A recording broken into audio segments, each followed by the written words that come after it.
সাকিব আল হাসান চাইবেন, আমি চাইবো তার চাইতে ভালো কেউ হোক, কারণ সাকিব আল হাসান হলে তো সাকিব আল হাসানের মধ্যে সেরকম পারফরমেন্সই হবে।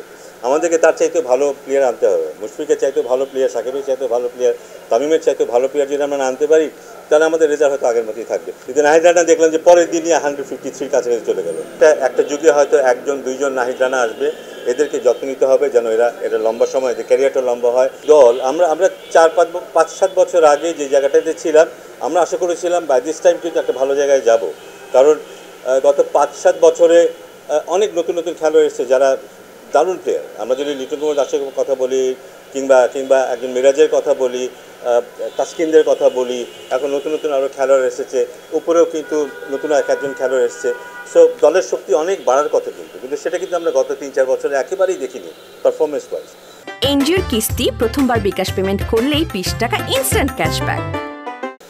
আমার মনে হয় যে যেভাবে এই সিরিজটা আমরা খেলেছি, সেই উদ্যমটা যদি বজায় রাখতে পারি, সেই স্পিরিটটা যদি বজায় রাখতে পারি, আমরা ডেফিনেটলি ইমিডিয়েটলি মধ্যম সারির একটা দল হিসেবে নিজেদেরকে দেখতে পাবো। সেটা আমাদের হওয়া উচিত এবং গ্র্যাজুয়ালি সেখান থেকে আমাদের আস্তে আস্তে উপরে হওয়া উচিত। যে মানের খেলোয়াড় আমাদের আছে, আমাদের পক্ষে বোধহয় সম্ভব আরও উপরে ওঠা।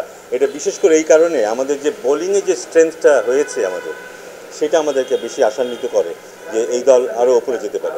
সাকিব আল হাসান চাইবেন, আমি চাইবো তার চাইতে ভালো কেউ হোক, কারণ সাকিব আল হাসান হলে তো সাকিব আল হাসানের মধ্যে সেরকম পারফরমেন্সই হবে। আমাদেরকে তার চাইতে ভালো প্লেয়ার আনতে হবে, মুশফিকের চাইতে ভালো প্লেয়ার, সাকিবের চাইতে ভালো প্লেয়ার, তামিমের চাইতে ভালো প্লেয়ার যদি আমরা আনতে পারি তাহলে আমাদের রেজাল্ট হয়তো আগের মতোই থাকবে। আমরা আশা করবো তার চাইতে ভালো হবে এবং সেই লক্ষণ আমি দেখছি, কিন্তু তার মধ্যে সেই জিনিসটা আছে এবং কনসিস্টেন্টলি সে প্রমাণও করেছে সেটা মিরাজ।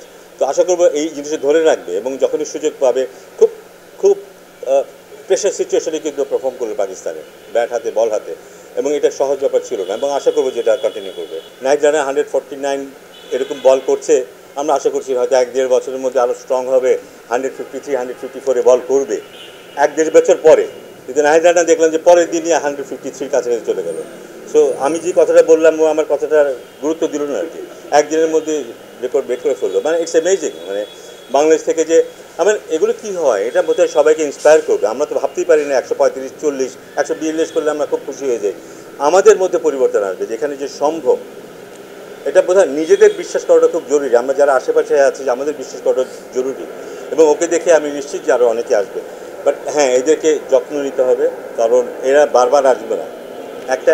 একটা যুগে হয়তো একজন দুইজন নাহিদ রানা আসবে, এদেরকে যত্ন নিতে হবে যেন এটা লম্বা সময়, এদের ক্যারিয়ারটা লম্বা হয় এবং এদেরকে আমরা ঠিক জায়গায় ব্যবহার করতে পারি। কারণ এরা কিন্তু যে কোনো দলের বিরুদ্ধে যে কোনো কন্ডিশনে দে ক্যান বি ডিভাস্টেটিং, সেটা অস্ট্রেলিয়া হোক, ইন্ডিয়া হোক, ডাজন্ট ম্যাটার। সো আমরা যদি এদেরকে ধরে রাখতে পারি, লম্বা সময় ধরে যত্ন নিতে পারি, এটা খুবই খুবই ইফেক্টিভ সার্ভিস দেবে, কোনো সন্দেহ নেই।